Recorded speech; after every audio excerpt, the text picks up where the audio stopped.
Hello बच्चों, good afternoon. आज हम पढ़ रहे हैं कक्षा 10 के गद्य खंड से पार्ट 1, जिसका नाम है एक अद्भुत अपूर्व स्वप्न। अब देखिए ये पार्ट किस प्रवृत्ति का है। एक अद्भुत अपूर्व स्वप्न जो हमारे सिलेबस में जो ये पहला चैप्टर है, इसमें ये एक व्यंग्य प्रधान और एक हास्य या विनोद प्रिय प्रवृत्ति का ये नाटक है, जिसमें कई प्रकार की हास्य और व्यंग्य से जुड़ी हुई बातें हमारे सामने आएगी।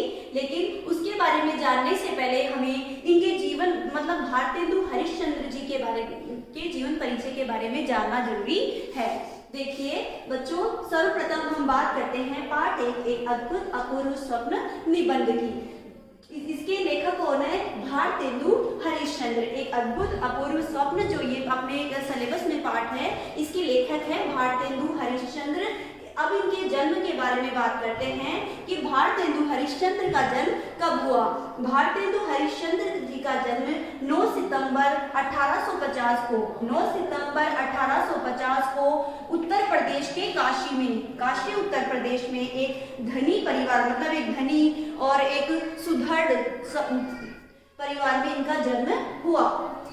कहा जाता है कि जन्म से बहुत ही पैसे वाले थे, इसलिए इनका जन्म धनी परिवार में हुआ। इनका मूल नाम था हरिश्चंद्र। देखिए बच्चों, भारतेंदु हरिश्चंद्र का मूल नाम क्या था? इनका मूल नाम हरिश्चंद्र था और इनको जो उपाधि दी गई वह भारतेंदु की उपाधि दी गई। देखिए इनका नाम है भारतेंदु हरिश्चंद्र, लेकिन हरिश्चंद्र तो इनका मूल नाम था ही, भारतेंदु तो इनकी उपाधि थी। मतलब अब ये प्रश्न उठता है अपने दिमाग में कि इनको भारतेंदु की उपाधि से किसने नवाजित किया। ध्यान दीजिएगा बच्चों, सन 1850 ईस्वी में काशी के एक पंडित थे रघुनाथ, जिनका नाम क्या था? रघुनाथ। इन्होंने इनको भारतेंदु की उपाधि से नवाजा। लेकिन कुछ लोग तो कहते हैं इनको भारतेंदु की उपाधि से काशी के एक पंडित थे रघुनाथ, उन्होंने इनको ये उपाधि दी। कुछ लोग कहते हैं वहां की जनता ने इनके ज्ञान साहित्य को देखते हुए वहां की जनता ने इनको भारतेंदु की उपाधि से नवाजित किया। और कुछ लोग ये कहते हैं कि कुछ पत्रकारों ने उनको भारतेंदु की उपाधि से नवाजित किया। लेकिन ध्यान रखने की बात यह है बच्चों, हमें ये लिखना है। इसमें यदि लिखने की बात आती है कि हम क्या लिखें, तो हम ये तीनों बात भी लिख सकते हैं, पर विशेष जो हमको लिखना है वह ये है कि भारतेंदु हरिश्चंद्र को भारतेंदु की उपाधि किसने दी? तो सन 1880 में काशी के एक पंडित थे जिनका नाम है रघुनाथ, उनके द्वारा इनको ये भारतेंदु की उपाधि दी गई। ध्यान समझ में आया होगा बच्चों। अब इनके पिता के बारे में देखते हैं। इनके पिता का नाम था गोपाल चंद्र। इनके पिता का नाम गोपाल चंद्र था, जो कि हिंदी में गिरधर दास के नाम से काव्य रचनाएं करते थे। हिंदी साहित्य की बात करें तो ये हिंदी साहित्य के अंतर्गत गिरधर दास के नाम से काव्य रचना किया करते थे।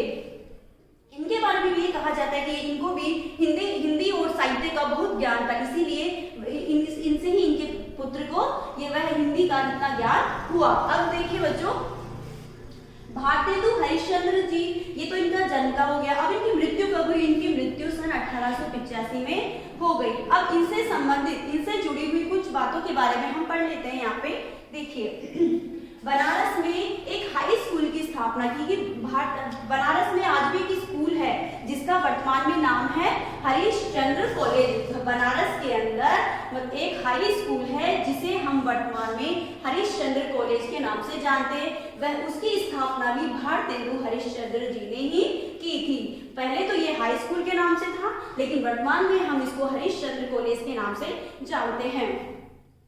भारतेंदु जी को वर्तमान में हिंदी गद्य का प्रवर्तक माना जाता है। बहुत सारी कॉम्पिटिशन एग्जाम में भी ये प्रश्न पूछा जाता है कि हिंदी गद्य का प्रवर्तक किसे कहते हैं, तो आपको भी ये बात ध्यान में रखनी है। और जब आप लिखेंगे अपनी कॉपी में एग्जाम के अंदर, तो ये बात इनके जब जीवन परिचय की बात की जाती है तो ये बात हमें जरूर लिखनी है कि भारतेंदु को वर्तमान में हिंदी गद्य का प्रवर्तक माना जाता है।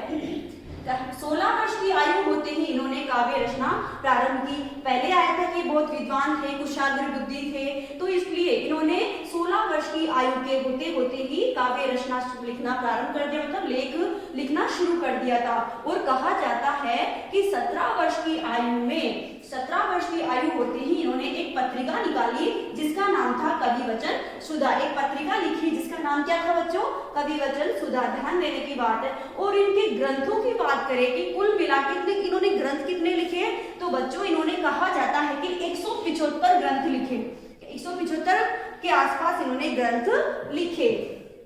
अब इनकी रचनाएं कई, इन्होंने कुछ काव्य कृतियां लिखी, कुछ नाटक लिखे, कुछ अनुदित रचनाएं भी लिखी। अनुदित रचनाएं होती है जिनका हम अनुवाद करते हैं। तो इनकी कुछ रचनाओं के बारे में पढ़ लेते हैं।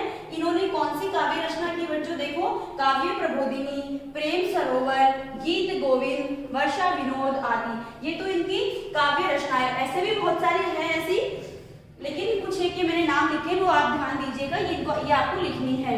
फिर इनकी नाटक की, जो इनके प्रसिद्ध नाटक है उनके बारे में हमने कुछ लिखा है। कौन कौन से? देखो, वेदिकी हिंसा, हिंसा न भवति। आपने सुना होगा कि भारतेंदु हरिश्चंद्र का जो ये नाटक है वेदिकी हिंसा, हिंसा न भवति, ये बहुत प्रसिद्ध है, ये आपको ध्यान में रखना है कि सबसे पहला नाटक है जो है वेदिकी हिंसा, हिंसा न भवति। दूसरा है विशेष्य विषमौषधम, तीसरा है भारत दुर्दशा, चौथा है नील देवी, फिर पांचवा है अंधेर नगरी, छठा है चंद्रावली नाटिका। ऐसे तो और भी नाटक है, लेकिन मैंने कुछ विशेष जो इनके नाटक है उनके बारे में यहाँ लिखा है, जो आप अपनी कॉपी में लिख सकते हैं। फिर इसके बाद है इनकी कुछ अनुदित रचनाएं हैं, जो अनुवाद जिनका इन्होंने किया है वह है कर्पूर मंजरी, मुद्रा राक्षस, दुर्लभ बंधु आदि। इस प्रकार ये इनके नाटक है, कुछ काव्य रचनाएं, कुछ नाटक और कुछ अनुदित रचनाएं जो मैंने आपके सामने यहाँ लिखी है। बच्चों, जब आपके परीक्षा में हम ये पूछा जाए, मतलब एग्जाम में क्या होता है, कई राइटर परिचय के बारे में पूछा जाता है, गद्य के जो भी कवि या पद्यांश के जो कवि है उनके बारे में हम लिखने के लिए आता है, ये 4 नंबर का एक क्वेश्चन आता है। तो आपको ये अब जब आप तैयारी करेंगे भारतेंदु हरिश्चंद्र जी के बारे में, तो ये सब चीजें आपको लिखनी है। आप अपनी कॉपी में लिख सकते हैं, जो कुछ भी मैंने यहाँ लिखा है यही आपको लिखना है।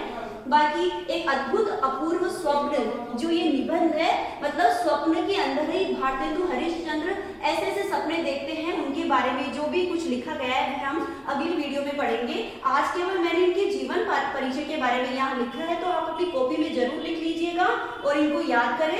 इसी के साथ धन्यवाद।